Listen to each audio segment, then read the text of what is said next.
Everyone, this is John. It's been a while since my last video.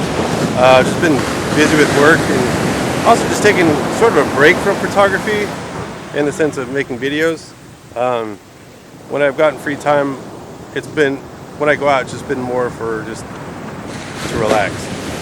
And been having a lot of fun, but also been kind of feeling uninspired.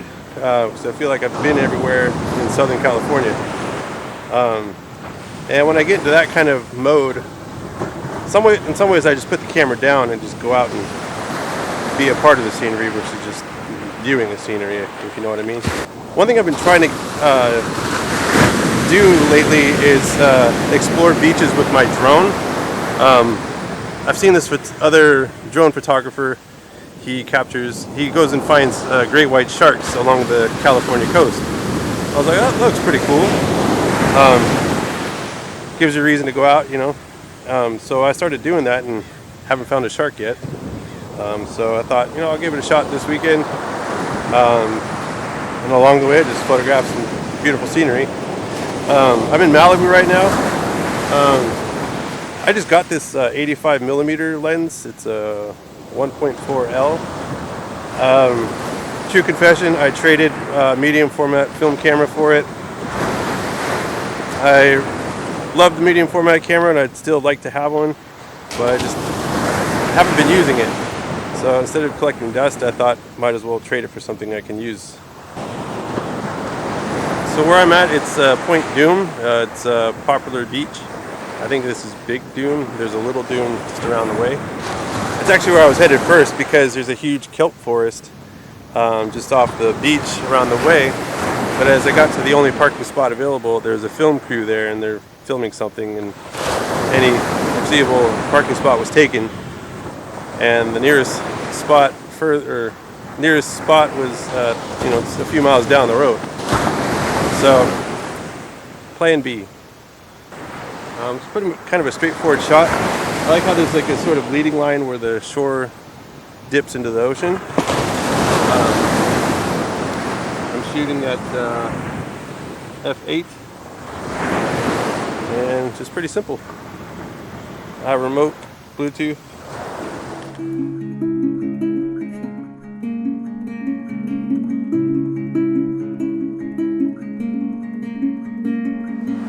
I want to try one more shot with the wider angle lens. I'll have to get closer.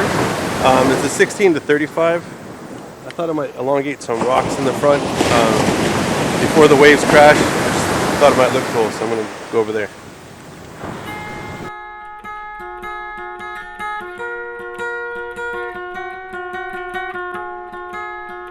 So for this second shot, I was actually intending to get more of the water in view, but the way the light is, the rocks that are touching the water, they're heavily in shadow, so there's not much detail.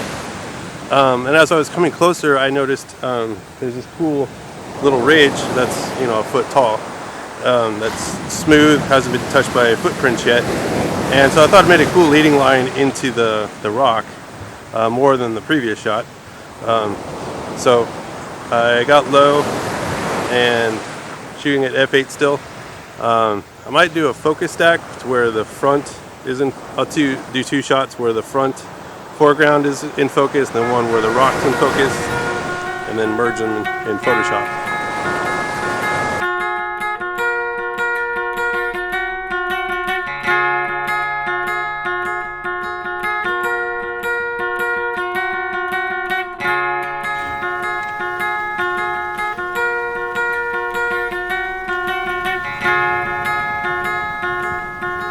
I said I wasn't going to photograph the water here in Malibu, but there was those rocks look pretty cool and the waves were crashing on it.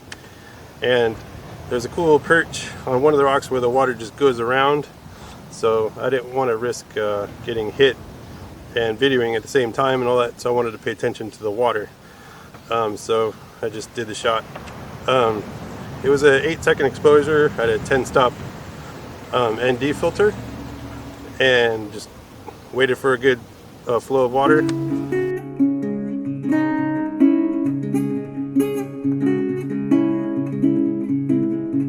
I'm on to my next stop. I'm not sure exactly where I'm going. I marked out a bunch of spots on Google Maps.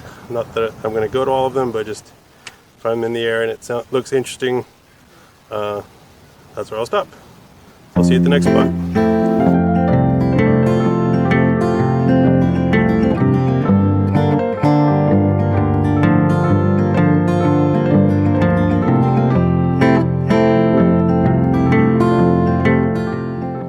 My next stop is this little city called Carpenteria.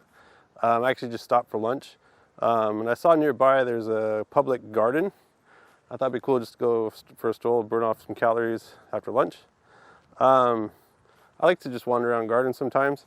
I brought a macro lens. I actually just had it. Typically I use it for food photography actually, but it's actually kind of fun for flowers because you can get close-ups of petals or details. Occasionally there's a bee or some kind of bug. And also I go around with a speedlight. And if you don't mind looking like an idiot, there's different flash modifiers you can get that can diffuse light. What I could have done is brought like just a fold-out scrim, which I actually do have in my car, but it's kind of big, so it's a little too big for just walking around. But this works pretty well. It bounces the light up into here and creates a soft light forward. Typically I use this for events, you know, like a wedding reception or something like that, where you're taking pictures of people and you want to create a soft light without carrying around a softbox or anything like that. It's a pretty simple little device. You can fold it however you want it. It's kind of cool. So anyway, just walking around with this. I have my flash firing with a remote trigger.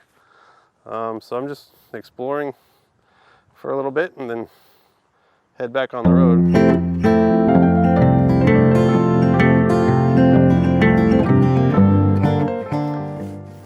So some people might ask, why would you use a flash? There's plenty of light. It's just afternoon right now.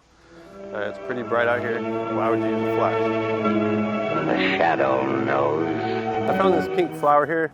I don't know if maybe you see on my face how the sun is. It's just straight up, and it's making me dark right here. But if I look up, my face is more defined because of the light.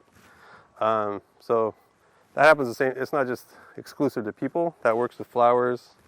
You know, any object that has light coming from one direction. So it creates a harsh shadow. So I'm doing 2 photos just to show you a comparison of with flash and without flash. There's this bee kind of in Slop City with pollen right now. And so I just want to do a quick photo with the flash.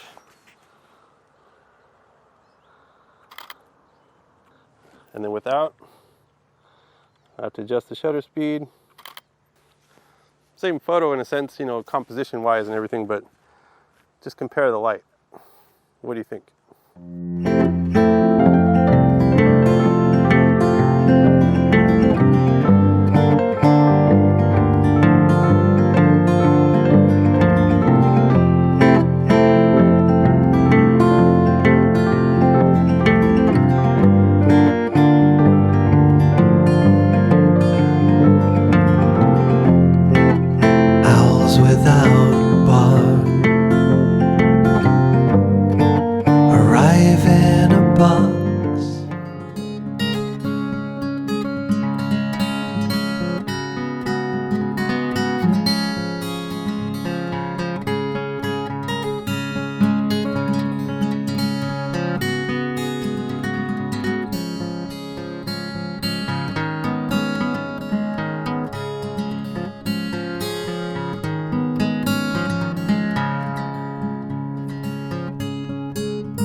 Well, I made it to my last spot. It's the end of the road trip. I'm at Pismo Beach. I still have to drive home, of course, but I'm just going to go straight. One thing I wanted to end on was a thought of learning to live to be in the picture. Because I think as a photographer, and speaking for myself as a photographer, it's easy to get caught up in thinking, you know, some places are only worth going to if there's good photography.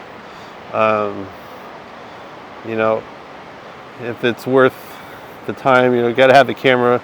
And I start to think, well, if it's not going to be good, the lighting's not good, the weather's not good, or just it's a touristy place and I don't really care about photography per se, I get discouraged. I think, why go? And then, you know, time goes by and you haven't been anywhere. And I don't know, for me, I can get depressed in that kind of mode. So learning to set down the camera for a moment, or nice work, or for a week, a couple days, whatever, and just to learn to be in the picture, live your life. I think it's healthy. I could be wrong, but I think it's healthy just to put that kind of your hobby aside, if you want to call it that, and to participate and not worry about if there's good photography. And then, of course, you know, bring a camera, of course. I always have a camera around. Like, I have my phone, you know, it's something. And if there's something that strikes me, or it's a good moment with a friend or something, you know, there's a way to record it. But most importantly, I think it's good just sit down and enjoy the view. Right now, it's not really good for photography, but there's a nice vibe out here. It's chill. It's relaxing. There's a nice breeze. And that's it. So I'm gonna wait. I'm actually just waiting for sunset a little bit. I'll get a picture and then head on out to get some dinner. That's it for now. If you have any comments or questions, you know, feel free to leave them down below. Feel free to subscribe. I do plan on making more videos, but it's summer. I'm taking a little bit of a break from making videos. Just trying to enjoy it. And I encourage you to as well. All right, I'll see you later. Bye.